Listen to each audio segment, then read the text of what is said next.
할렐루야. 오늘도 주님께서 우리에게 큰 은혜를 베풀어 주실 줄 믿습니다. 사람이 생명과 삶을 이어나가기 위하여 해야 될 가장 기본적인 일, 가장 기초적인 일이 있습니다. 그것은 몸에 에너지를 공급하기 위하여 음식물을 섭취하는 일과 세포에 산소를 공급하고 세포 활동에 생겨난 노폐물인 이산화탄소를 몸 밖으로 배출해내는 숨을 쉬는 일, 바로 이 두 가지의 일입니다. 이 두 가지의 일이 몸에서 원활하게 잘 이루어지지 않으면 사람은 생명을 도무지 유지할 수가 없고 결국에는 죽음을 맞이하게 되지요.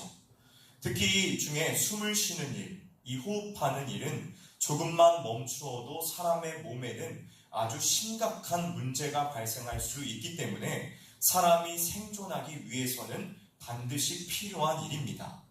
여러분, 우리 그리스도인들에게 있어서 숨을 쉬는 것과 같이 중요한 일이 있습니다. 그것이 무엇일까요? 바로 기도입니다. 우리 믿음의 선진들은 이 기도를 영혼의 호흡이라고까지 표현하였지요.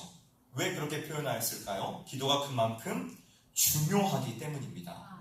기도를 통하여 그리스도인들은 생명의 주인이신 하나님과의 교제를 누리며 그분으로부터 매일매일을 살아갈 힘과 담력을 얻게 되고 또 영혼의 만족함과 기쁨을 누리게 됩니다. 그러나 참으로 안타깝게도 오늘날 많은 그리스도인들은 기도의 중요성을 망각해버리고 살아가고 있습니다. 삶이 바쁘다는 이유로 예배 시간에 이미 기도는 충분히 다 했다는 핑계로 또 기도할 내용이 별로 없다는 그 생각 때문에 기도에 전혀 힘쓰지 않습니다. 그러나 저와 여러분은 이 사실을 반드시 기억해야만 합니다. 기도하지 않는다는 것은 자신의 영혼을 더 이상 돌보지 않겠다는 너무나도 무서운 선언이며 하나님이 없이도 내 스스로 잘 살아갈 수 있다는 의지의 강력한 표현이라는 사실입니다. 오늘 본문 속에서 예수님께서는 기도의 중요성에 관하여 말씀하고 계십니다. 오늘 이 말씀을 통하여 우리의 기도 자리가 회복되어지며 하나님과의 그 교제로 말미암은 충만한 은혜를 누리는 귀하고 복된 시간이 되기를 주님의 이름으로 간절히 소망하며 축복합니다. 오늘 본문은 예수님께서 하신 비유로서 우리는 흔히 이를 불의한 재판장의 비유라고 부르고 있습니다. 그 내용을 간단하게 살펴보자면 이렇습니다. 어떤 도시에 한 과부가 있었습니다. 그녀는 어떠한 이유인지는 알 수가 없으나 아주 억울한 일을 당하였습니다. 그래서 그녀는 그 도시에 있는 한 재판장을 찾아가서 자신의 원한을 풀어달라고 간청합니다. 그러나 불행히도 그 재판장은 하나님을 두려워하지 않고 사람 역시 무시하는 말 그대로 불의한 자였습니다. 당시의 시대적인 상황들을 고려해 볼 때에 예수님께서는 로마의 재판장을 염두에 두시고 이 비유를 하신 것이 아닌가 하는 생각을 하게 됩니다. 왜냐하면 로마의 재판장들은 원래부터 하나님을 알지 못했었던 이방인이었기에 하나님을 경외하는 마음을 애초부터 갖고 있지 않았을 것이고 또 로마의 식민지였던 이스라엘 사람들, 그중 자신에게 아무런 도움이 되지 않을 것이 뻔한 이 과부를 존중하지도 않으며 무시했을 것이 아주 분명했기 때문입니다. 여하튼 자기의 성격대로 성경에 나타나고 있는 특징대로 이 재판장은 과부를 무시하고 그녀를 상대조차 해주지 않았습니다.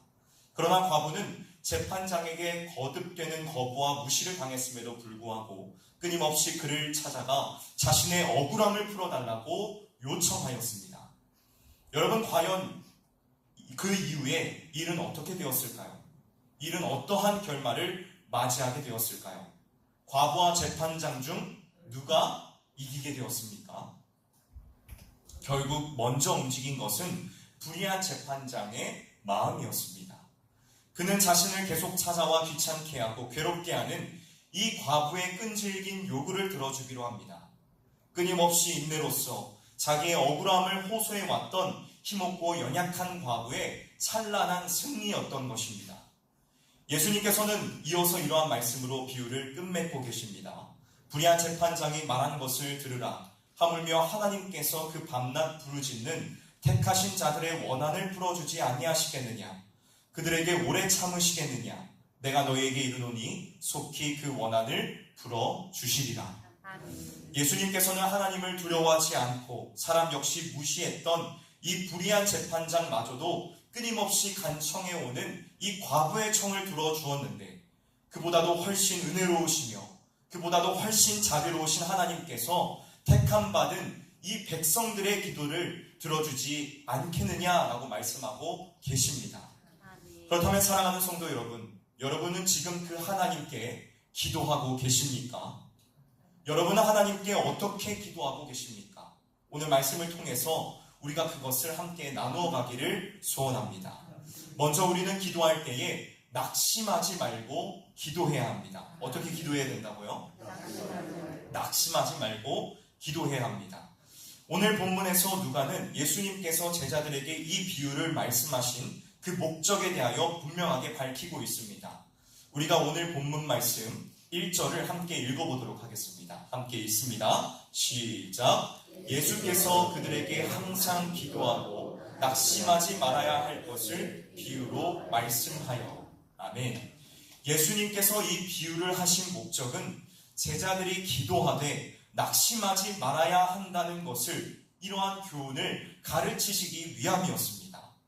여기에서 말씀하고 있는 이 낙심이란 완전히 정신을 잃는 것, 녹초가 되는 것, 모든 기력이 다하여 피곤하고 지쳐버린 상태를 의미하고 있습니다. 즉 모든 것을 포기해버리고 내어 던져버린 상태를 의미한다는 것이죠.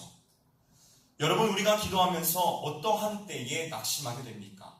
보통 두 가지 때문에, 두 가지의 이유로 우리는 낙심하게 됩니다. 첫째는 고난과 환난 때문입니다.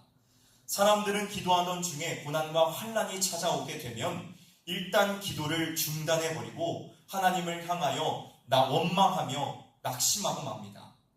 그렇다면 여러분, 왜 사람들은 기도하던 중 찾아온 이러한 고난과 환난에 낙심하게 되는 것입니까? 그들의 머릿속에는 기도만 하면 내 삶 속의 고난과 환난은 더 이상은 없을 것이라는 막연한 기대감이 자리 잡고 있기 때문입니다. 하지만 사실 이러한 생각은 성경의 진리와는 완전히 거리가 먼 생각입니다. 성경은 그리스도인들의 삶에 고난과 환난이 전혀 없을 것이라고 말씀하고 있지 않습니다. 성경은 그리스도인들에게 전혀 희망 고문을 하고 있지 않습니다. 예수님께서 제자들에게 이와 같은 말씀을 하신 것도 장차 도래하게 될 하나님의 나라를 기다릴 때에 찾아오게 될 환난과 어려움 속에서 기도로서 소망을 잃지 않게 하기 위함이었습니다. 마가복음 10장에서 예수님께서 하셨던 그 말씀을 우리는 반드시 기억해야 할 것입니다. 예수님께서는 주님과 복음을 위하여 모든 것을 내어버린 자들은 현세에서 고난을 겸하여 받는다라고 분명하게 말씀하셨습니다. 이 말씀의 참된 의미, 이 말씀의 진정한 의미를 우리는 늘 마음 가운데 새겨야 할 것입니다. 다음 둘째로, 우리가 기도하면서 낙심하게 되는 이유는 하나님께서 우리의 기도에 침묵하는 것처럼 보일 때가 많기 때문입니다. 만약 우리가 하는 모든 기도에 하나님께서 즉각적으로 응답해 주신다면 이 세상에 하나님께 기도하지 않을 사람은 단 한 사람도 없을 것입니다. 하지만 때때로 하나님께서는 우리의 기도에 침묵하실 때가 있습니다. 그때 많은 사람들이 낙심하고 포기하게 되죠. 그러나 여러분, 하나님의 침묵 역시도, 이 침묵마저도 기도의 응답이라는 사실을 우리는 반드시 기억해야 합니다. 우리의 자그마한 머리로는 하나님의 뜻을 모두 알 수 없으며 이해할 수 없습니다. 하나님께서는 하나님의 때에 응답하시며 더 좋은 것을 우리를 위하여 준비하고 계실 때도 있습니다. 그러므로 우리는 기도할 때에 낙심하지 말아야 합니다. 하나님을 온전히 바라보며 소망을 가지고 기도해야 될 줄로 믿습니다. 사랑하는 성도 여러분, 우리는 낙심하지 않고 계속해서 기도에 나아가야 합니다. 하나님의 도우심을 바라보며 끝까지 소망을 품고 기도해야 될 줄로 믿습니다. 하나님께서는 여러분의 기도에 늘 귀 기울이고 계십니다. 그러므로 절대로 마귀의 노림수에 넘어가지 마십시오. 마귀는 기도하는 여러분들을 극도로 싫어하여 가만두지 않을 것입니다. 마치 어니스트 해밍웨이의 소설 노인과 바다에서 노인이 낚아 올린 거대한 물고기를 삼키기 위하여 득달같이 달려드는 상어떼와 같이 사단은 여러분이 기도하지 못하도록 여러 가지의 환난과 어려움을 끊임없이 가져다 주고 여러분을 삼키려 할 것입니다. 그때 절대로 낙심하지 마시고 포기하지 마십시오. 아멘. 더욱 기도에 힘쓰십시오. 아멘. 기도를 계속하십시오. 아멘. 그러면 하나님의 놀라운 은혜를 반드시 경험하게 될 것입니다. 아멘. 다음 두 번째로 우리는 인내로서 기도하되 하나님의 뜻을 우선적으로 구해야만 합니다. 뭐 어떻게 기도해야 된다고요? 인내로서 기도하되 하나님의 뜻을 우선적으로 기도해야 합니다.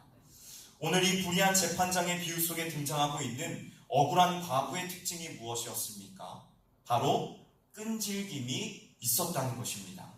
과부는 끈질기게 재판장을 찾아가 자신의 억울함을 풀어줄 것을 요구하였습니다. 성경은 이것을 자주 찾아갔다라는 말로 표현하고 있지요.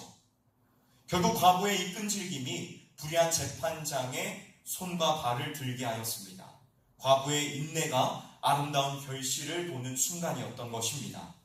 여러분, 우리 역시도 하나님께 기도할 때에 끈질기게 인내로서 기도해야 합니다. 이것은 어린아이가 장난감 코너에 바닥에 누워서 부모가 그것을 사줄 때까지 떼를 쓰는 것처럼 하나님께 기도로 떼쓰며 자신의 뜻을 관철시키라 라는 뜻이 절대로 아닙니다. 이것은 우리를 향한 하나님의 뜻을 알기 위하여 끊임없이 기도로 씨름하며 구하라 하는 것을 가르쳐주고 있는 것입니다.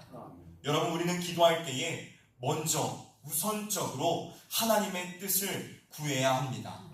요한일서 5장 14절과 15절의 말씀을 우리가 함께 찾아서 읽어보도록 하겠습니다. 요한일서 5장 14절과 15절 말씀입니다. 요한일서 5장 14절과 15절 말씀입니다. 우리가 함께 찾아서 다 같이 한 목소리로 읽도록 하겠습니다. 시작. 그를 향하여 우리가 가진 바 담대함이 이것이니 그의 뜻대로 무엇을 구하면 들으십니다. 우리가 무엇이든지 구하는 바를 들으시는 줄을 안즉 우리가 그에게 구한 그것을 얻은 줄을 또한 아느니라. 아멘. 이 말씀 속에서 성도들에게 어떻게 구할 것을 요한 사도는 말씀하고 있습니까? 그의 뜻대로 구하면 이라고 말씀하고 있습니다. 하나님의 뜻을 먼저 구해야 합니다. 사랑하는 성도 여러분, 하나님 앞에 끈질기게 인내로서 계속 기도하시되 먼저는 하나님의 그 뜻을 구하시기를 바랍니다. 하나님 안에서 여러분을 향하신 그 크고 원대하신 뜻을 먼저 발견하십시오. 하나님을 찾고 그분의 뜻을 구하면 하나님께서 반드시 가르쳐 주실 것이며 선한 길로 인도해 주실 것입니다. 종교개혁자 칼빈은 그에 져서 기독교 강요에서 기도에 대하여 이렇게 표현하였습니다. 기도란 믿음으로 응시한 바라본 보화를 캐내는 것이다. 하나님 안에서 주어진 보화를 기도로서 캐내는 저와 여러분이 되시기를 주님의 이름으로 간절히 축복합니다. 끊임없이 계속적으로 인내로 기도함으로써 하나님 안에 있는 놀라운 보화, 기쁨과 평안, 소망을 캐어 나가는 저와 여러분이 되시기를 주님의 이름으로 간절히 축복합니다. 아멘. 말씀을 마무리하도록 하겠습니다. 오늘 우리가 함께 살펴본 본문 바로 그 앞에 있는 누가복음 17장의 후반부를 보면 예수님께서 하나님의 나라의 도래에 관한 말씀을 하고 계시는 것을 보게 됩니다. 그리고 오늘의 본문 역시도 이 말씀의 연장선상에 있다는 것을 발견하게 되죠. 예수님께서는 오늘의 비유를 마무리하시면서 아주 의미심장한 말씀을 하고 계십니다. 뭐라고 말씀하시나요? 그러나 인자가 올 때에 세상에서 믿음을 보겠느냐? 여러분, 예수님의 이 말씀이 무슨 의미를 담고 있습니까? 도대체 어떠한 의미를 우리에게 말씀하고 계십니까? 그것은 예수님께서 다시 이 세상에 오실 때에, 재림하실 때에 세상에서 밤낮으로 부르짖는 그 믿음을 볼 수가 없다라는 것을, 그러한 의미를 포함하고 있는 것입니다. 여러분, 어떠한 성도로 이 세상을 살아가시겠습니까? 부르짖는 기도가 없는 무늬만 그리스도인인 그러한 모습으로 삶을 살아가시겠습니까? 아니면 주님 앞에 끈질기게 매달리는 그러한 깨어있는 성도로 삶을 살아가시겠습니까? 여러분이 기도의 자리를 회복하실 수 있기를 원합니다. 오늘 말씀의 제목은 말씀을 드리지 않았는데 이것입니다. 계속해서 기도해야 할 당신에게 라는 제목으로 말씀을 나누었습니다. 계속해서 기도에 나아가는 저와 여러분이 되시기를 주님의 이름으로 간절히 소망합니다. 제가 이제 최근에 박봉선 목사님께서 제게 한 책을 선물해 주셨어요. 이제 살아나는 교회를 회고하다라는 책입니다. 그 책에 있는 내용 중에 그러한 내용이 있었습니다. 살아나는 교회들이 어떠한 모습들을 가지고 있느냐, 여러 가지 특징이 있는데 그 중에 하나가 무엇이냐면 그 교회에 기도하는 성도들의 숫자가 점차적으로 늘어났다라는 것입니다. 교회에 24시간 내내 돌아가면서 성도들이 기도의 자리를 지키는 거예요. 우리 교회가 그러한 기도의 자리를 회복할 수 있기를 원합니다. 저는 사실 이제 전설적인 이야기로만 들었습니다. 우리 교회가 금요철학 때 과거에 어떤 모습으로 예배를 드렸으며 정말 진정한 철야를 들어왔다는 그러한 이야기를 전설적으로만 들어왔습니다. 제가 직접 경험해보지는 못했고요. 이렇게 하루 종일 예배를 드리라라는 말씀을 드리는 것은 아닙니다. 그렇지만 우리가 시간을 정해놓고 정말 교회를 위하여 기도할 때가 이미 이르렀음을 피부로 느끼고 있습니다. 우리가 정말 기도의 자리를 지키면서 교회를 진정으로 사모하는 마음으로, 사랑하는 마음으로 기도하며 간구할 수 있기를 주님의 이름으로 간절히 소원합니다. 기도하겠습니다.